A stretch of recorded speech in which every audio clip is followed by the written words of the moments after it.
ISO certified, world-class quality. This time check is brought to you by Aksyon! Balita Evening Edition. Magadulong sa inyo sang mga nagapanguna nga balita lokal, national, international, sports, kag entertainment. Aksyon! Balita Evening Edition. Kagkaroon ang inyo news team. Una sa balita, una sa aksyon. Mayong gabi siyudad sa Bacolod, Western Visayas, kag Bugos nga Pilipinas. Welcome na sa pagpangalagad sa Aksyon Balita Evening Edition. Karon nga daw Miyerkules, Abril 15, tuig 2020. Makita live sa amon official Facebook page kag sa amon YouTube channel ang Aksyon Radyo Bacolod, kag mawatian pagi sa www.aksyonradyobacolod.com.ph. Kaming inyo mga tag-balita. Aksyon and Defensor. Kag Aksyon Dale Salazar para sa mga headlines sa mga balita lokal. Modified community quarantine ipatuman sa Negros Occidental umpisa Abril 20. Operasyon sang LTO Region 6 suspendido matapos ang issue sang dakpanay sa mga van nga ginhire sa BPOs. Sa balita national, 6 ka mga hospital nga nagbalibad sa pagbaton sang senior citizen ginaimbestigahan sang NBI. Life insurance sa medical frontliners sa public sector gindugangan sang GSIS. Kag sa atong balita international, China nagka-record sang mas manubog nga COVID-19 cases. Sa sports balita, 2 ka dalaga nga football tournament sa Asia madayon subong nga tuig. Kag sa atong balita entertainment, Darren Espanto ginhingadlan bilang bago nga youth advocate sa UNDP Philippines. Detalye sang mga balita lokal pagkatapos gid lamang sini.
Ikaw nang ginapamati ang namon ginasandigan. Tingog sang probinsya, kamatuuran ginapalap na. Minsay nga may dala, paglaom kag kasanag. Tinuig na nagligan, ikaw gihapon ang ako nga istasyon. Sa pagbudlak sang adlaw, sa pagtuhaw sang biton. Mga balita may dala inspirasyon. Aksyon Radyo Bacolod man sa gihapon. Patayon Aksyon Radyo Bacolod, saludo sa imo. Patayon Aksyon Radyo, salamat kisa pagserbisyo. Patas kag balanse, matuod nga mensahe, wala sang ginadang pilihan. Patayon Aksyon Radyo.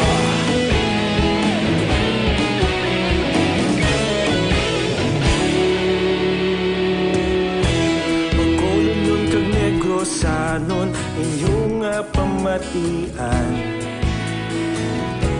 Stasyon nga nagapalaplag sang kamatuuran. Mabakod nga prinsipyo, reporter handa sa serbisyo. Kahapon, karon kag sa gihapon, kita magapadayon. Tinuig na nagligan, ikaw gihapon ang ako nga istasyon. Sa pagbutlak sang adlaw, sa pagtuhaw sang biton. Mga balita na may dala inspirasyon. Aksyon Radyo Bacolod man sa gihapon. Padayon Aksyon Radio, pakolon saludo sa imo. Padayon Aksyon Radio, salamat kit sa pagserbisyo. Patas kag balanse, matuod na mensahe, wala sa ginadampigan. Padayon Aksyon Radio. Una sa balita, una sa aksyon. Sa Bacolod Aksyon Radio. Una sa balita, una sa aksyon. Sa Bacolod Aksyon Radio. Sa aksyon! Lasay sa Jess Action Radio Philippine Standard Time kagaron sa litali na sang mga balita lokal gin kasugtan sang tanan nga local government unit kon LGU sa Negros Occidental nga i-modify ang pagpatuman sang enhanced community quarantine kon ECQ umpisa Abril 20 sa virtual briefing sang Interagency Task Force Against COVID-19 sang probinsya. Ginpahayag na ni Governor Eugenio Bong Lacson nga mayara sang pagbago umpisa Abril 20. Kalakip sa mga pagbago amo ang ginapahanugutan nga ang mga tricycle nga makabiyahe apang tubtub 3 lamang ka mga pasahero ang mahimo makasakay. Ang sa tricycle isa lamang pasahero kag pahanugutan man nga ang mga construction project sa pribado man kon pang gobyerno. Ginatugyan naman ni Lacson sa tag sa LGU ang pagpatuman sang curfew. Ginklaro man sang gobernador nga ang pagmodify sang ECQ para lamang sa mga LGU nga sakop sa jurisdiksyon sang probinsya. Samtang naumpisa na panagtag sang Department of Social Welfare and Development o DSWD ang 6,000 pesos nga Social Amelioration Program o KONSAP sa mga benepisyaryo sang barangay Sangke kagad dawag sa banwa sang Hinubangan Negros Occidental. Suno kay Mayor Ernesto Estrao nga sandig sa record sa DSWD, 7,780 ka mga benepisyaryo ang magkabaton sang SAP sa ila banwa. Ginako sang alkalde nga may mga nagreklamo nga wala manakip sa mga benepisyaryo apang ini ay naresolbar matapos ginpatigayon ang mga pagsinapol. Karon nga daw ginsugda naman sa pagpanagtag ang SAP sa barangay 1 kag Kulipapa. Ang hinubaan nga isa ka first-class municipality ang may 13 ka mga barangay. Sa live broadcast nga ginero sa Facebook page sa gobyerno probinsyal ahot sa COVID-19 updates ng Interagency Task Force, ginpahayag ni Provincial Social Welfare and Development Officer Merly Garcia ang hinubaan amo ang una nga local government unit sa Negros Occidental nga nakaparagtag sang SAP. Ang SAP ang isa ka emergency subsidy para sa mga apektado sa COVID-19 crisis sa idalam sang bayanihan to Heal as One Act. Suspendido naman ang operasyon sang Land Transportation Office kon LTO Region 6 sa sulod sa isa ka semana sa Bacolod City. Ini ang ginpahayag ni Congressman Greg Gazataya matapos ang iyang pagpakig-angot kay LTO Regional Director Eric Leonard Tabaldo matapos siya ginpadangat ang dakpanay sa mga van nga ginhire sang BPO company bangod wala sang special permit.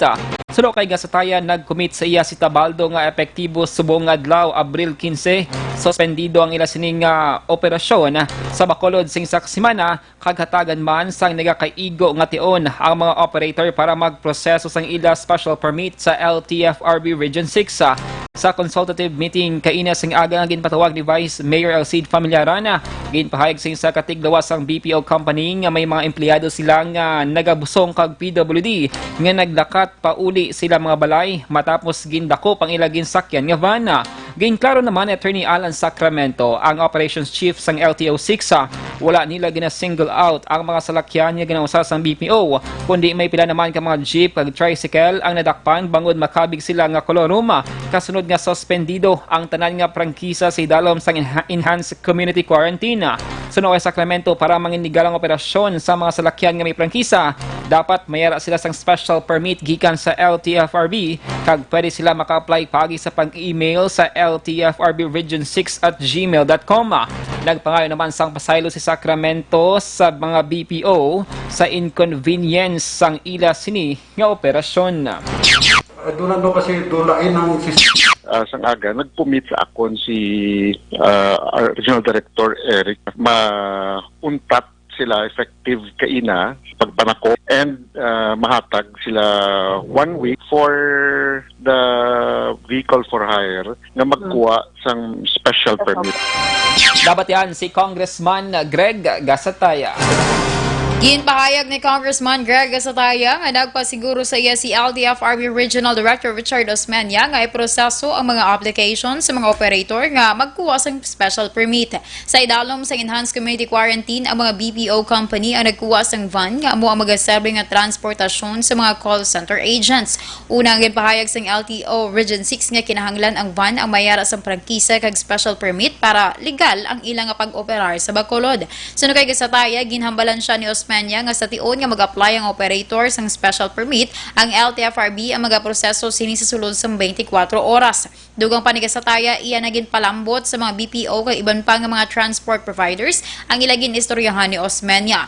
Ginakilala ni Gasataya mga BPO company nga mo ang nabilin sa pagbuhi sa ekonomiya sa syudad sa silinga tining-on. Sunod sa kongresista, nakahangop ini nga may lagi nga dapat sundon apang dapat hangpon man sa nagkalain-lain nga ahensya sang gobyerno.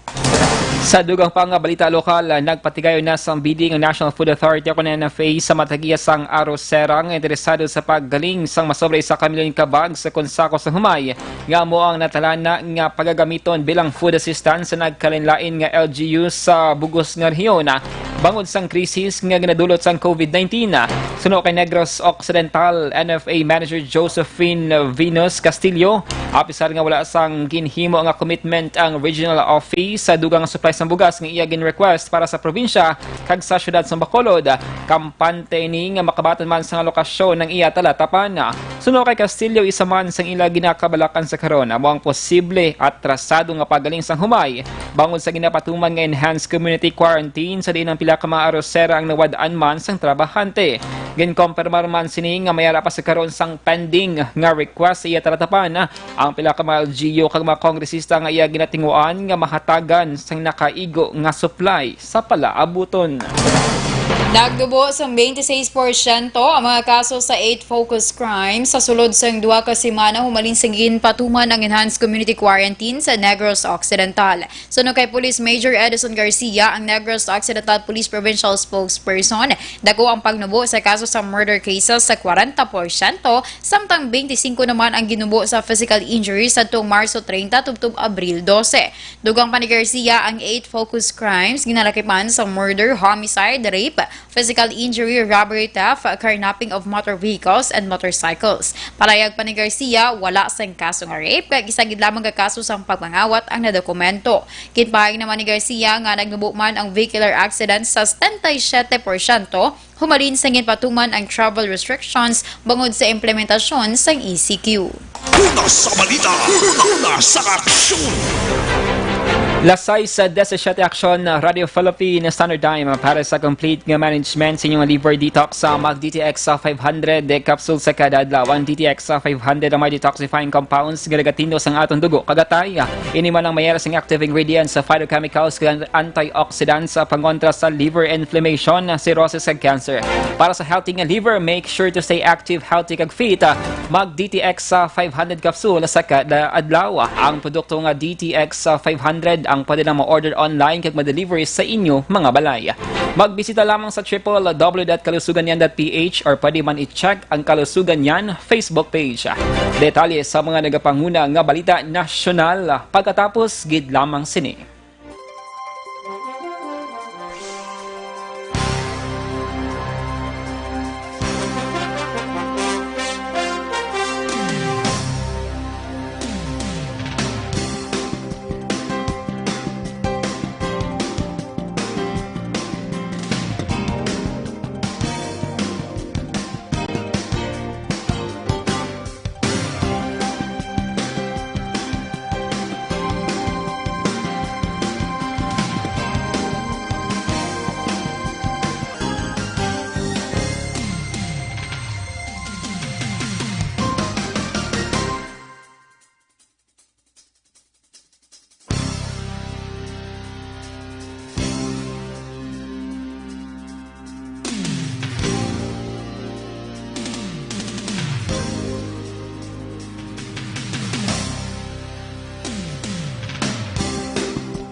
labanan ng banta ng COVID-19 sa ating bansa, mahalaga ang kooperasyon ng bawat isa.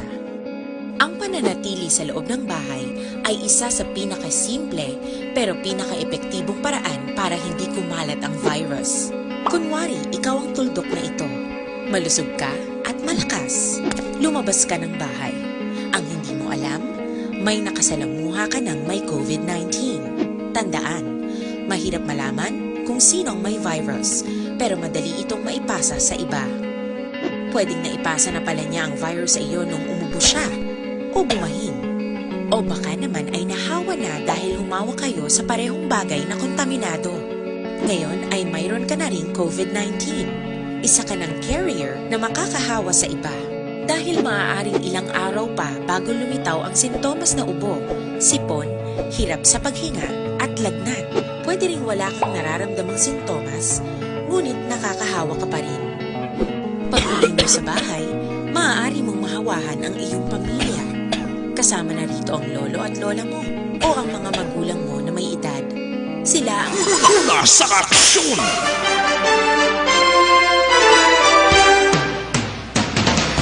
Lasay sa 21 Aksyon Radio Philippine Standard Time kakaroon sa detalye na sa mga balita nasyonal. Ginmando ni Justice Secretary Minardo Guevara sa National Bureau of Investigation o NBI nga imbestigahan ng anong ka-hospital na ginaligar nagpamalibad sa pag-admit sang senior citizen na nagbatsyag sang kabudlay sa paginhawa kag sang ulihi nagtaliwan sa iyang balay. Una ginpandaman ni Presidente Rodrigo Duterte ang mga officials ng government hospital nga dismissal o kon suspensyon ng ila tubangon kun mapamatud-an nga ginabalibaran ang isa ka pasyente. Si Ladislao Cabling, 65 anyos ang napatay siya balay sa Nueva Ecija matapos nga anam ka hospital. Ang nagbalibad nga i-admit siya sang magbatsyag sang kabudayan sa paginhawa. Ang iya bata nga si Girlie ang nagbulgar sang natabok ang nag-aligar nga ang anom ka mga hospital ang nagpahayag nga wala sila sang bakante nga intensive care unit o kon ICU room para sa iya amay nga mayara sang asthma. Sulong kay Girlie nga wala man lang nahatagan sang first aid ang iya nga amay. Naglambot na sa 56 ka 55 ka mga pulis ay nagpositibo sa COVID-19 base sa pinakauling nga data halin sa Philippine National Police Health Service. Sunod kay Police Brigadier General Hermenio Tadeo Jr. sa PNP Health Service Director, ang 5 ka panibagong nga kaso ang mga 43 anyos kay 36 anyos nga mga pulis halin sa Laguna, 29 anyos nga pulis halin sa syudad sa Muntinlupa, 29 anyos nga pulis halin naman sa syudad sa Taguig, kag 50 anyos nga pulis halin sa Bulacan. Sunod kay Tadeo nga may 8 na ka mga pulis ay nagka-recover sa masakit kag nagapabilin sa 3 ang na-record nga napatay. Dugang pa ni Tadeo, 105 ka mga pulis ang ginakabig nga probable kag may 456 ka mga ginakonsiderar naman nga suspected PUIs. Sa dugang nga balita national, gindugangan sa Government Service Insurance System o kon GSIS sang life insurance sang medical frontliners sang gobyerno sang 500,000 pesos. Naglambot sa 2 milyon pesos sa karon ng life insurance nga pwede babaton sang pamilya sing sa government medical frontliner nga papatay nga bangod sa COVID-19. Sa virtual meeting sang Defeat COVID-19 Committee sang Kamara, ginpahagi ni GSIS President kag General Manager Rolando Ledesma makasait nga gindugangan nila ang life insurance sa mga medical frontliner members base sa ila bulanan nga sweldo. Ang life insurance sa mining naglambot sa 300,000 pesos tubtob 500,000 pesos depende naman sa monthly compensation. Separara ni sa dugang nga 500,000 pesos. Botsilingon kung mapatayang sa government medical frontliner bangon sa COVID-19, may mabato ng iya pamilya nga 800,000 pesos tubtob 1 milyon ka pesos nga life insurance. Magluwas pa ini sa ginasaad sa Bayanihan to Heal as One Act nga bagong insurance policy nga 1 million pesos para sa pamilya sang health worker nga mapatay sa COVID-19. Kabangdanan nga sa kabilugan, mahimo maglabot sa 2 milyon pesos ang mabaton sang mga ini. Ginmando sa Department of Interior and Local Government sa Philippine National Police kag Local Government Unit nga ipasiradaan ang mga non-essential establishments sa panahon sa enhanced community quarantine. Sa press statement ni DILG Secretary Eduardo Año, ginpahayag sa Tiglikom nga dapat ipasiguro sa otoridad nga wala sa negosyo nga mag-operate sa idalam sang guidelines ng Interagency Task Force. Stinupay Año nga wala sang partial lifting bangod sa Pilipinas, ululupod nga makalampuas paagi sa paghugpong sa mga pribado nga sektor kag publiko sa pagsunod sang istrikto nga implementasyon sang ECQ. Nagwa ang direktiba matapos makabaton sang tiglikom sang impormasyon nga may pila ka mga non-essential establishment ang nag-umpisa sang operasyon sa pila ka lugar. Ginasaad sa guidelines nga dapat ipasiguro sang LGU nga mga business establishments ang magapabilin nga sirado sa panahon sang ECQ, magluwas lamang sa mga nagabaligya o kung nagamanufacture sang pagkaon, bulong, tubig, banking and remittance kag telecommunication. Una sa balita, una sa aksyon. Lasay sa 25 Aksyon na Radio Philippine Saturday Time, detalye sa Balita International Sports kag Entertainment. Pagkatapos gid lamang sini.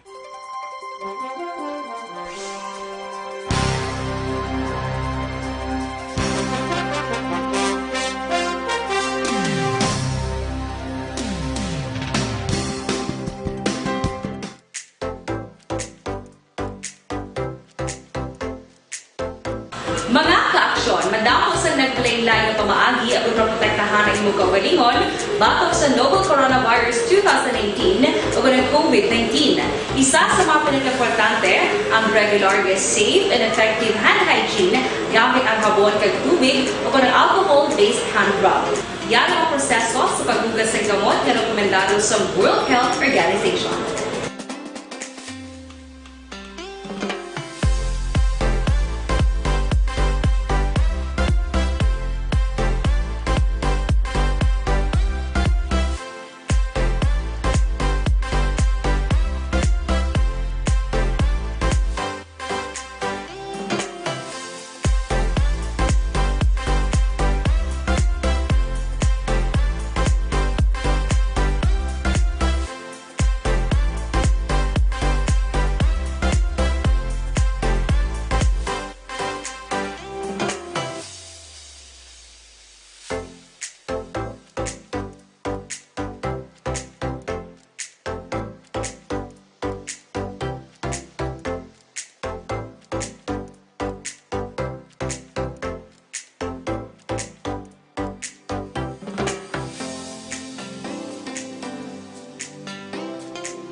Gamit ang mga aksyon ng imo ng WHO Safe Hand Challenge ang gulmangin handa sa coronavirus 2019. Padayon mga aksyon.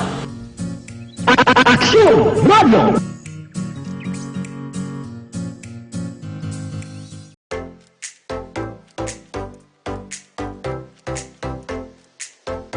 Mga ka-aksyon, madamos ang nagpalaylay ng pamaagi at protektahan ang imong kaugalingon batok sa novel coronavirus 2018 o ng COVID-19. Isa sa mga pinaka-importante ang regular, safe, and effective hand hygiene gamit ang habon kag tubig o ng alcohol-based hand rub. Yan ang proseso sa paghugas ng gamot na rekomendado sa World Health Organization.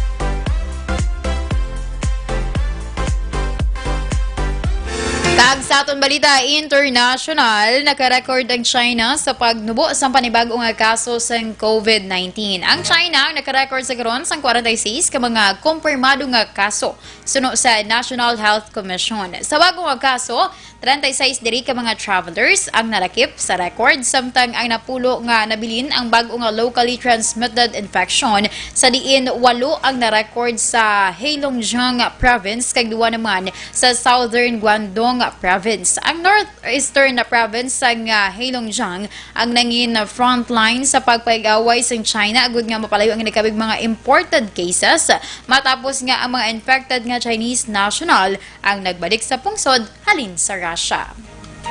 Una sa balita, una sa aksyon. Sa sports balita, badayon ang duwa ka mga pinakadako nga football competition sa Asia subong nga tuig apisa sa COVID-19 pandemic pero ini ang hampangon sa closed door. Suno kay Windsor John, General Secretary sang Asian Football Confederation o AFC, kumpiyansa ini ang AFC Champions League ug AFC Cup ang matapos karon nga 2020. Ini nangin palayag sang Secretary General matapos gin-anunsyo sang AFC ang indefinite postponement sang tanan nga match nga gintala na sa bulan sang Mayo kag Hunyo bangod sa COVID-19. Ang duwa ka mga kompetisyon ang ginintrahan sang Central Asia kag Middle East nga mapungsod ang on hold sa karon tubtob sa katapusan sang bulan sang Hunyo. Suno kay John, ang AFC Champions League kag AFC Cup ang pagahampangon subong nga tuig kag ang schedule ang mahibaluan sa katapusan sang Abril. Pero wala naman gina-rule out ni John ang kompetisyon. Ang hiwaton nga wala sa mga fans kunin ni ang kinahanglan sang otoridad. Una sa balita, una sa aksyon. Kag sa atong balita entertainment, ginhingadlan bilang bag-o nga youth advocate sang United Nations Development Program o kun UNDP ang young singer nga si Darren Espanto. Subong nga adlaw ginanunsyo sang UNDP ang appointment ni Espanto bilang bag-o nga youth advocate bangod sa iya Sustainable Development Goals.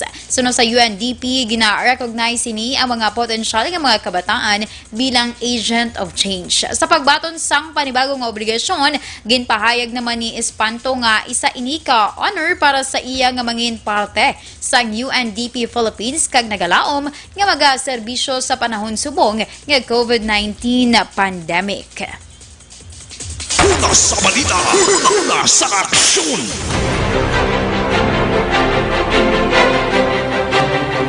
Lasay sa 32 sa Aksyon Radio Philippine Standard Time. Inyo nabatian hanggang bugusan nga mga balita sa Aksyon Balita Evening Edition. Karon nga daw Miyerkules, Abril 15, 2020. Saliwat kaming inyo mga tagbalita. Aksyon and Defensor. Tag-Aksyon Dale Salazar. Una sa balita, una sa Aksyon sa Bacolod Aksyon Radio.